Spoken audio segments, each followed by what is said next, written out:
Hey everyone, you're listening to It's Been a Minute from NPR. I'm Brittany Luce. This weekend is the 65th annual Grammy Awards ceremony, and what better time to talk about one of the all-time musical greats, Luther Vandross.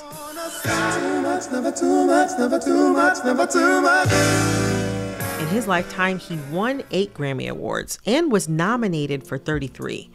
And he's laid the groundwork for a lot of my faves in R&B, some of whom are also up for awards this weekend. Artists like Jasmine Sullivan,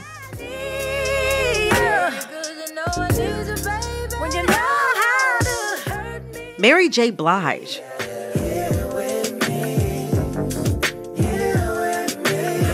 and of course, Babyface.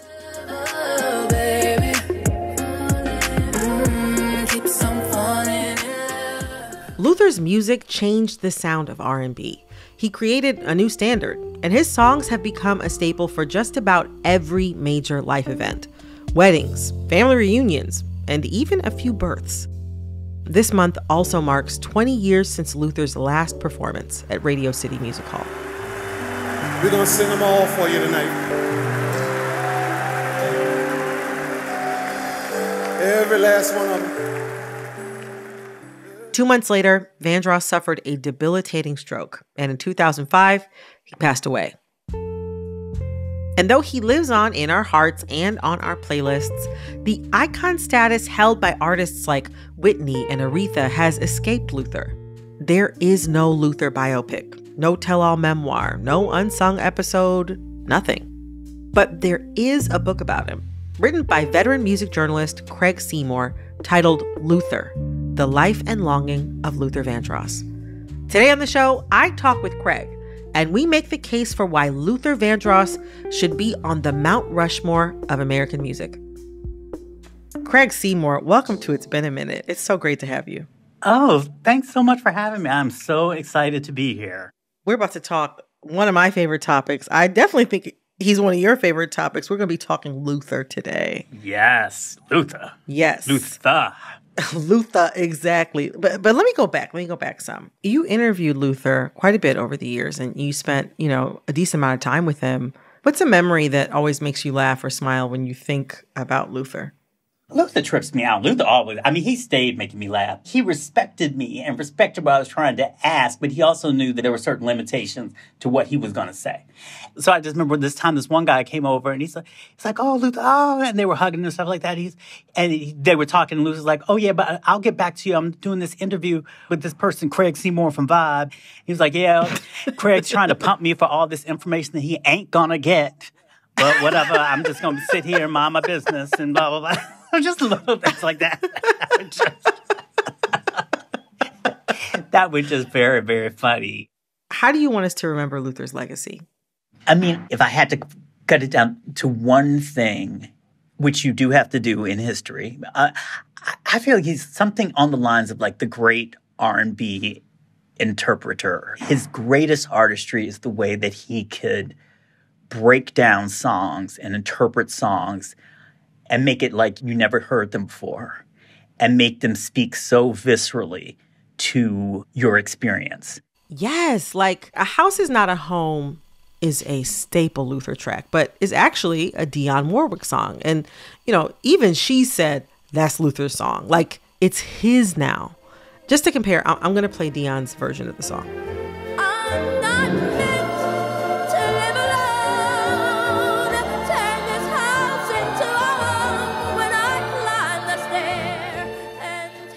Okay, now let's hear Luther's version.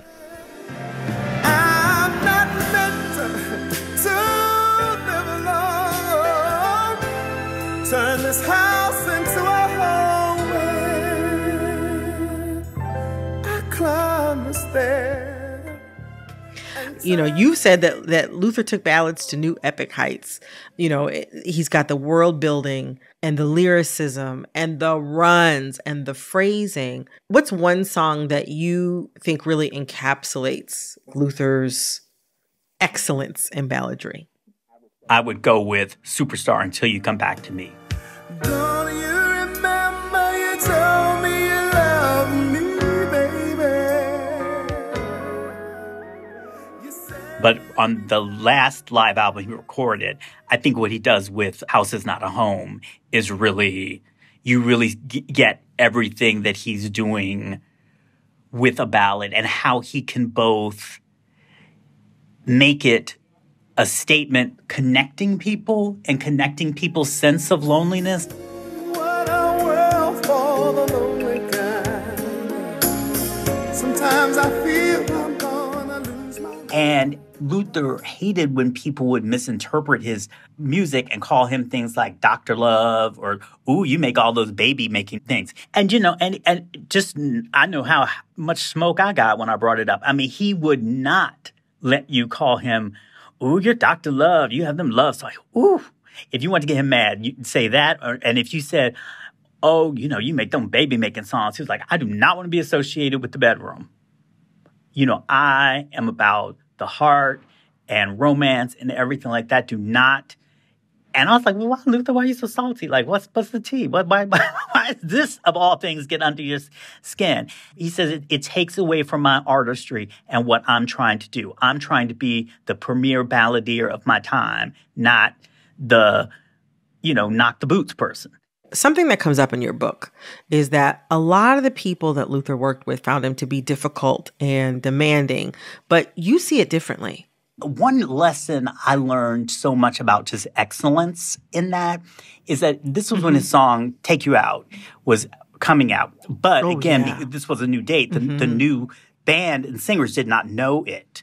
So they were singing and everything like that, and I'm grooving and that, you know. Right? I mean, it's a groove kind of song. Thank you. Possibly, can I take you out tonight to the movie?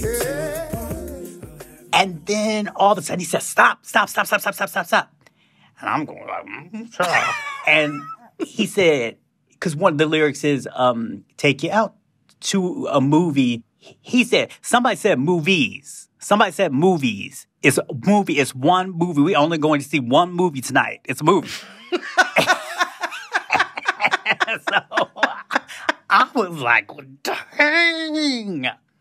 But then he explained to me later, he's like, you don't understand. My background singers are at the top of their craft. They want to be corrected. They want to do it right. So I'm simply telling them the correct lyric. And just to see that level of Black excellence and all of these creative Black people striving for that kind of excellence over something that some of us would just think would be like, who cares? You know, Black excellence is a process.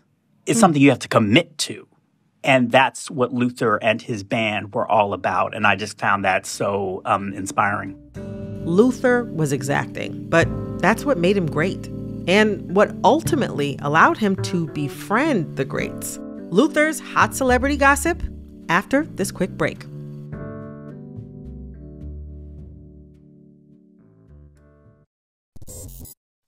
Support for this podcast and the following message come from Dignity Memorial. When you plan your celebration of life in advance, it becomes a gift from you to your family, because nobody should have to plan for a loss while they're experiencing one. With Dignity Memorial providers, you can pre-plan every detail to give your family and yourself valuable peace of mind, knowing that everything will be taken care of with professionalism, compassion, and attention to detail that is second to none. For additional information, visit dignitymemorial.com. Now, here's the thing some of you might not know. Luther's story is entwined with some of music's biggest stars. He shared fried chicken and soap opera gossip sessions with Aretha Franklin when they were in the studio together. He used to go shopping with Patti LaBelle, and Whitney Houston opened for Luther when she was just starting out. And his career was star-studded from the beginning. Woo! He was just able to get such an early, a middle school, graduate degree education in just watching the greats. I mean, he grew up going to the Apollo, seeing artists like Patti LaBelle and the Bluebells, seeing all the Motown stars. He was in a group that was put together by the owners of the Apollo. And then with his first big gig, with his first big break, was with David Bowie. where he's arranging going from never having arranged a song for anybody to arranging vocals on Young Americans, like a definitive rock and roll classic.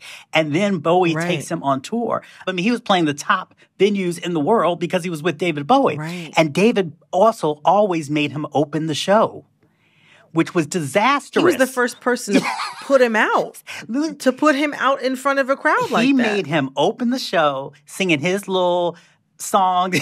I mean,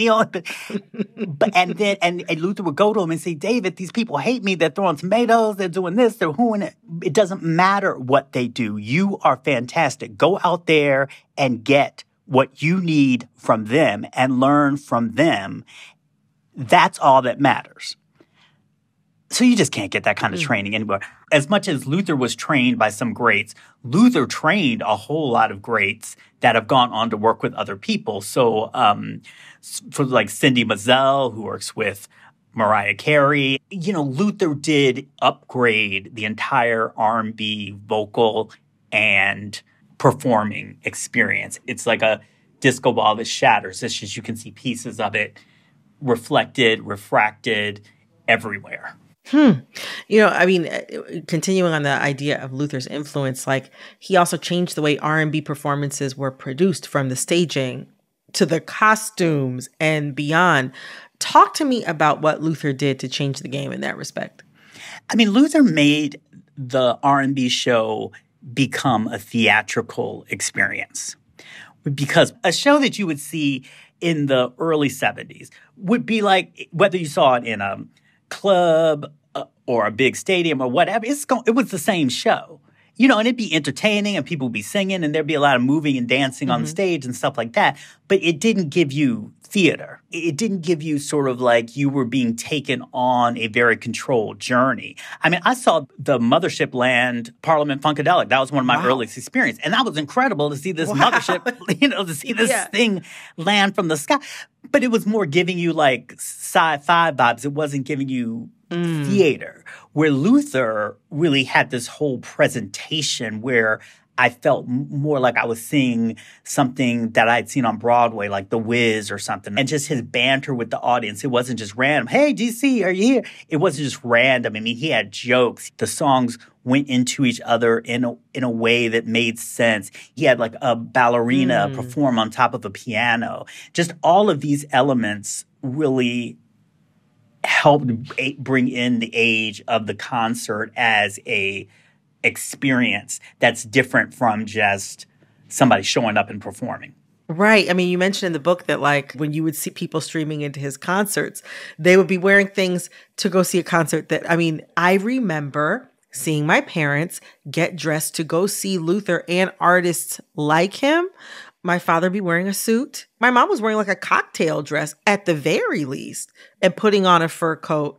There was a certain level of polish that the audience brought also to the space, almost like they were anticipating Luther was going to bring it. So they needed to bring it as well. It was a celebration of Black elegance away from the white gaze, where it was just, we were showing each other look how fabulous we are.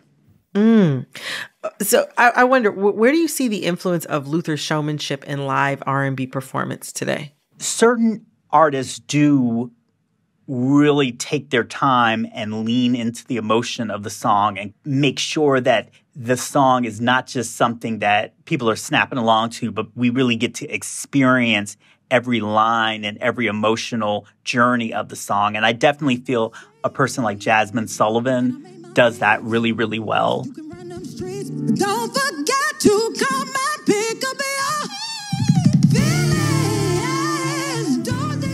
Every time I go to a Beyonce show, I feel Luther's spirit. And just knowing how much Beyonce's mother, Miss Tina Knowles, was a Luther fan and went to all those shows, and how much of an influence she was in the early days of shaping Beyonce's aesthetic.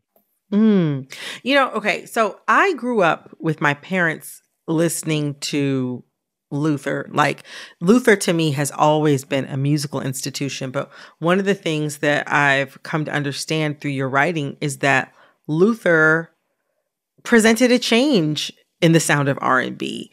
How did Luther change the sound of R&B? Well, Luther changed the sound of R&B because, along with other people, R&B became much more smooth in the 70s. Around the time that Luther was developing and not yet succeeding, you had a whole bunch of jazz-influenced vocalists who were doing R&B, and that sound was very smooth and very different from what had come before. So, and those are the artists that became to define what was known as the Quiet Storm. You have people like Phyllis Hyman, Angela Bofill, Michael Henderson. But in the nighttime, it always comes out right. Those people were really kind of smoothing out R&B and making it a little bit more elevated, but coming from the point of view of jazz training. And so then you have Luther kind of on that same wave. Baby, don't you know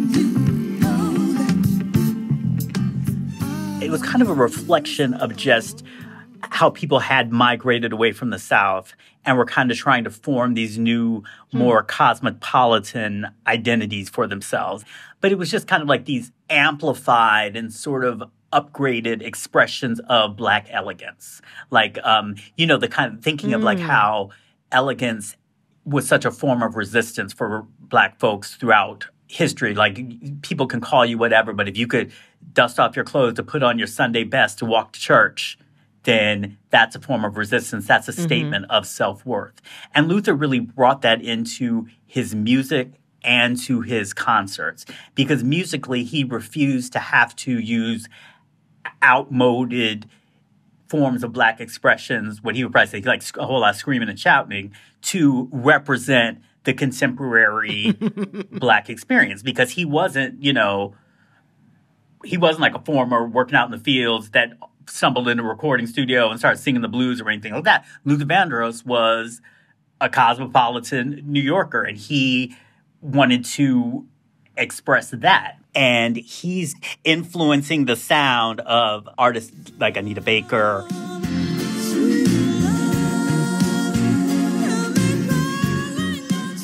And just the Freddie Jacksons, just the kind of smooth people that would come after him. Talk to me about how Luther's songwriting, presentation, style redefined masculinity in R&B.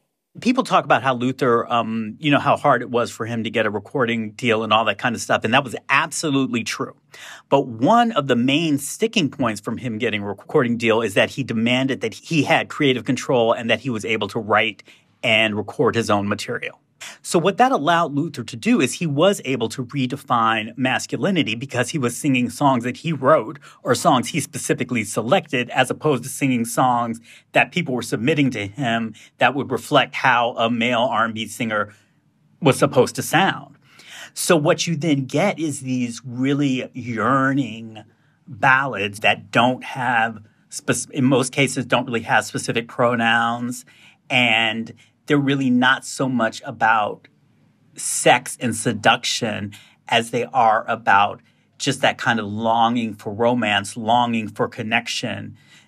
Maybe you get the connection for one night and then need it again. You know what I mean? It's like, and, a lot of people were talking about, Luther's sexuality, his own sexuality and everything like that, and think sometimes he was being coy, but he really wasn't. It was the text itself. It wasn't the subtext. Luther produced and wrote for Aretha. He toured with Lionel Richie, but still the mainstream crossover and many of the Grammys that he wanted and was nominated for evaded him. Why do you think that is? Yeah. Well, it was this kind of thing that, there's so many things about it in terms of how Black artists were controlled in the 80s. And how he didn't play the game. For example, in music departments, there were Black departments and then the pop departments. Now, Luther would be in the Black department, and you had to prove that you had a song worthy enough to cross over to the pop departments for them to even be able to push it to start getting on those pop stations. They would always tell Luther, we can't get your songs on pop radio because of the material. because you write it yourself and everything like that. They did not want to support a Black man writing and producing his own material getting onto the pop charts. You know, I keep thinking about like Luther's place in music superstardom. And I know that for me, as a Black millennial, it's only as I've gotten older that I understand the ways in which Luther was snubbed during his lifetime, whenever he would make attempts to cross over, or snubbed by larger audiences or white critics or whatever. But also, I have this other thought about why his place in the pop culture ecosystem doesn't quite always reach the same level of superstardom as some people who were his peers, or some people who were his mentors, or people who he worked with. I have this theory that you kind of have to be okay with having your personal narrative be out there in order to reach that top level and garner crossover appeal. People have to know your kids' names, or they have to have seen your wedding photos, or you have to write a searing memoir. And Luther was somebody who was always angling for privacy. Why would privacy have been more appealing to him than hitting the upper echelon of pop stardom? Well, I think during the time, because again, we're talking about the 80s and we're talking about AIDS hysteria and very violent, homophobic in terms of rhetoric and actual acts of violence rhetoric. There's no way that coming out would have worked for him. There's no way that coming out as a Black gay man would have given him any support, because the mainstream white gay community just would have had no even understanding or way of supporting him like that. It's like they would probably not even know who he was. Luther was very close to his mother. He wouldn't want to do anything to upset his mother. I think he was juggling a lot of those type of things. When I interviewed him, I really just saw that as kind of like decades long of conversations. And eventually we were going to get to the point where he said, well, I've gotten to this point where now, I'm old enough. I just want to say my truth, and it is what it is. Like Johnny Mathis. Yeah, exactly. Like I felt like that was, I really felt like that was coming, and that it was exciting, And then now what's happened is that the people, which I can understand, like his best friend, Fonzie Thornton, and the people that govern his estate, they don't really want to talk about any of these issues now, because like Fonzie's protecting his friend, and I would want my friend to do the same thing. Like if I told my right, it's like just because I died doesn't mean y'all can just start talking about me. Like if I told my in friend, a way that I wouldn't have wanted to when I was alive. Yeah, if I told my friend, hey, don't be talking about don't let them talk about all this mess after I go. Well, then whether or not you think it's the wise or best thing to do in the moment, if you really a friend, you're gonna stay to that. So I understand, but at the same time, like what has stopped it being like a biopic from my book, but the thing about it is, at some point, you do have to talk about somebody's life and the connection of the life to the music. And if you do that, the estate is not going to let the music be in the movie or be in the project. And if you don't do it, there's going to be no audience, because you're not really keeping it real with the audience. So I've accepted it. It's what it is. I think that if you just listen to the music, you will understand that he's telling us everything that we ever would need to know. And it's not like he's a man that, it's not like he's a man that had a bunch of lovers and they're all hiding in the woodwork to come out. He had very few people that he ever dealt with. The loneliness he talks about is real. And that's almost realer and more of a part of his identity than any sort of sexual orientation. You know what I mean? And that's why my favorite Luther song is Wait for Love. It's a long time, but wait for love, and you're gonna get the chance to love. Wait for love, wait for love. Oh. Craig, thank you so much for coming on the show today and talking with me about Luther. My soul needed this today. Thank you. Thank you. You got me all tearing up and stuff. All right. Coming up, we're talking about another artist with a very bright future ahead of her. She's a Grammy nominee for Best New Artist, and she's no stranger to Luther Vandross. Oh, yeah. I can hear it in my head. Gen Z and jazz, right after this quick break. I'm Brittany Luce, and you're listening to It's Been a Minute from NPR.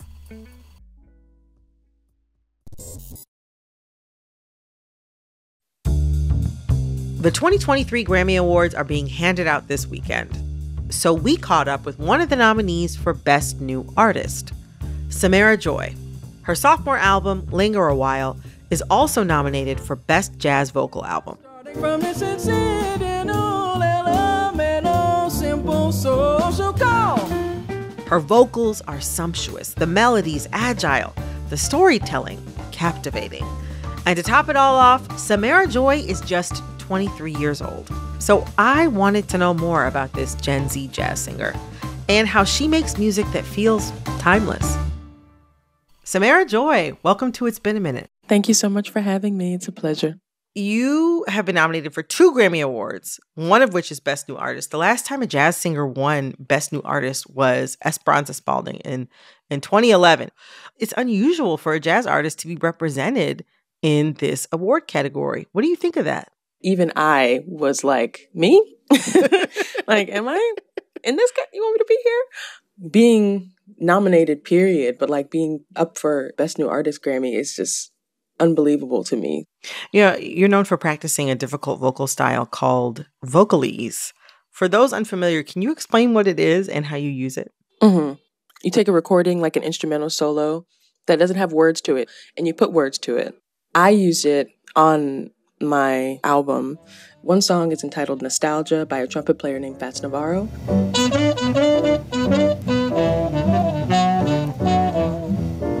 I wrote lyrics to his improvised solo and his composed melody. Nostalgia hit me as I recall the day I knew that I loved you. And the other was already a standard called I'm Confessing That I Love You. I have a confession to make and I try to resist, but I can't help the way that I feel. I love you so. I'm nowhere near you now, but I grew up singing, and vocalese is like incomprehensible to me. Thinking about doing that with my voice, it's challenging. Was that something that you grew up doing, or was it something that you were trained into? Like, how did you pick it up? Towards the end of college, I had a transcription class, learning solos class, and my professor at the time encouraged me to write lyrics to the solos. I had never done it growing up before, maybe besides, everybody knows, there I go, there I go, there I go, there I go. Like Moody's Move for Love. That's a vocalese. Mm-hmm. But I'd never grown up doing it. And I kind of picked it up just because of encouragement. And then I kind of took it into my own, I guess. Something else that struck me about your music and you know, reading into other people's reactions and responses to it is how much people from other generations really connect with your music. A song of yours called Nostalgia has gotten quite a response from people who are generations ahead of you. I mean, that's really cool considering that's one of the vocalises. A vision of perfection, heaven's very essence that you were. I heard it. I was like, this is really lyrical. I want to try to write lyrics on top of it because it's such a great melody. It lends itself to words. And Fats Navarro, the trumpet player who wrote the song and played it, he died when he was 26 years old. Just at the brink, you know, of like his, musicianship. So right. It's nice to hear, that my lyrics to this beautiful melody and solo are connecting with people now. It's already been a beautiful song, but, having words to it allows it to connect with more people. In the lyrics to this song, you make references to like 50 years ago and imagining my life without you. Mm-hmm, mm-hmm. What puts you into that frame of mind where you're able to write in that way? I mean, I think of my grandparents. They got married April of 1950, and they were together until my grandmother passed in like 2008. So I think of them. I think of my parents. They've been married for 32 years now. I look at all of this love around me, and then I think about Fats Navarro and think about the love that he could have had, What if he had lived long enough to see his impact, if he had lived long enough to experience the kind of love that I've seen my whole life? So I thought about that and thought about maybe what would he say if he had the chance to express that to somebody. So I read that growing up, you weren't allowed to listen to rap. Your dad actually gave you an iPod with his music that he wanted you to listen to on it, like Shaka Khan, the Clark Sisters, Luther Vandross. No rap. Mm-mm. And I mean, they weren't like super strict, but like the one song that I love that like reminds me of it is Bruno Mars' Grenade. They were like, you cannot sing that song. What are you talking about? I'll catch a grenade for you. What? Throw my head on the blade. Do you know words have power? There's life and death in the power of the tongue. You're not singing about catching no grenade over somebody. So they were trying to set you on the straight and narrow path. They were like, no. We're not having that. It was like, no. Here's this iPod Touch to and from school. That's what I listened to. Your family is full of musicians and singers. How have they influenced your musicianship? They're everything. My number one album that I listened to was my family's album because they recorded a record before I was born.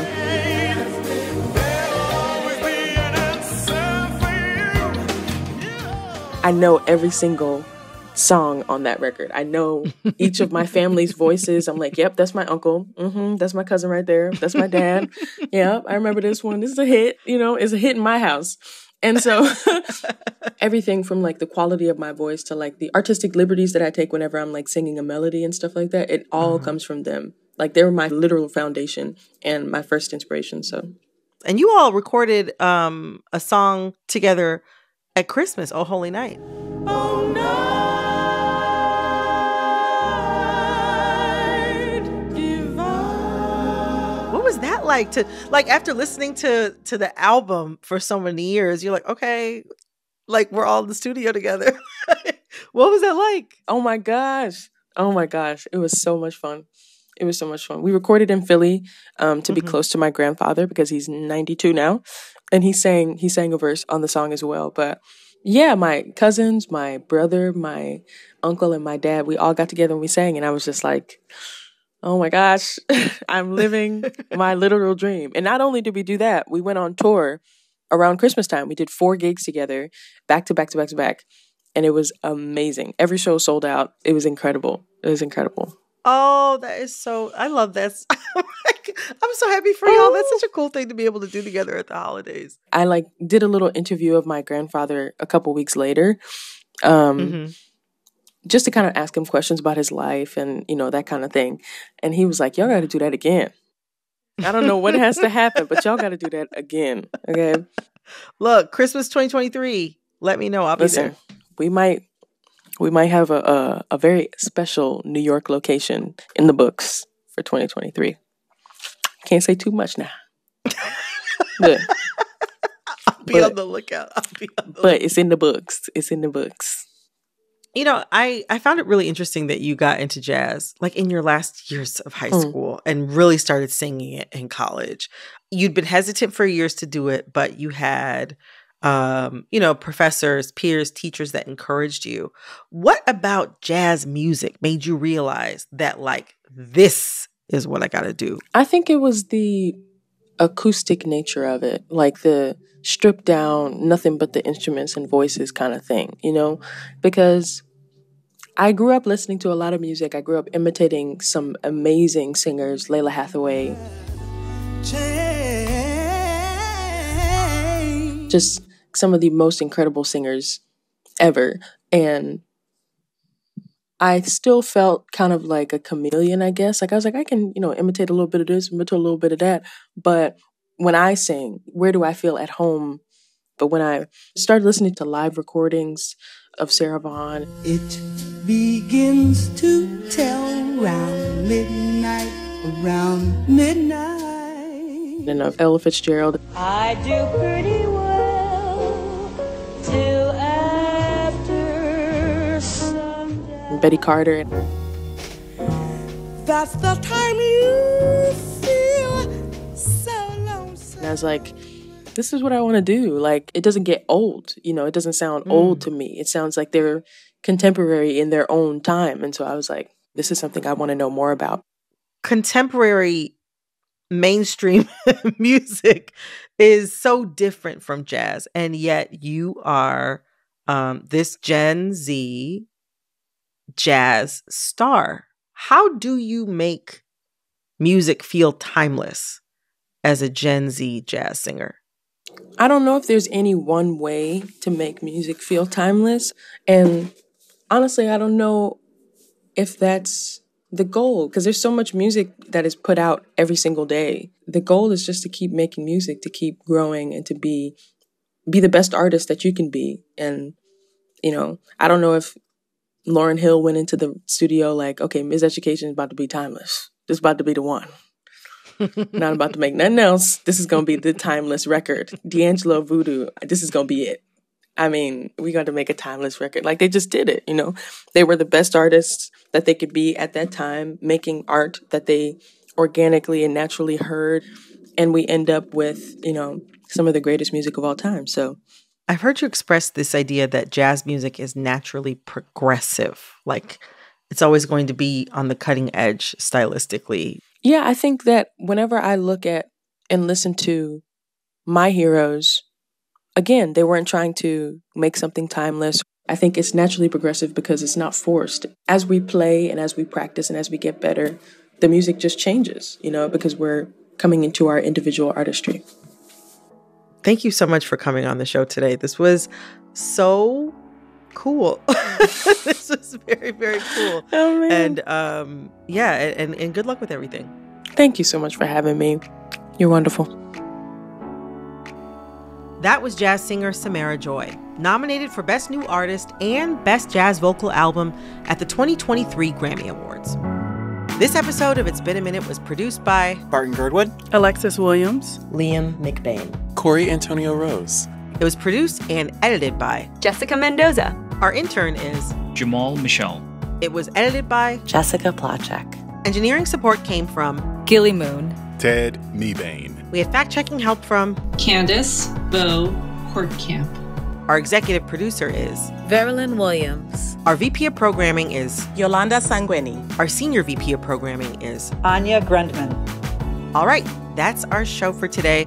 I'm Brittany Luce. See you next week for another episode of It's Been a Minute from NPR.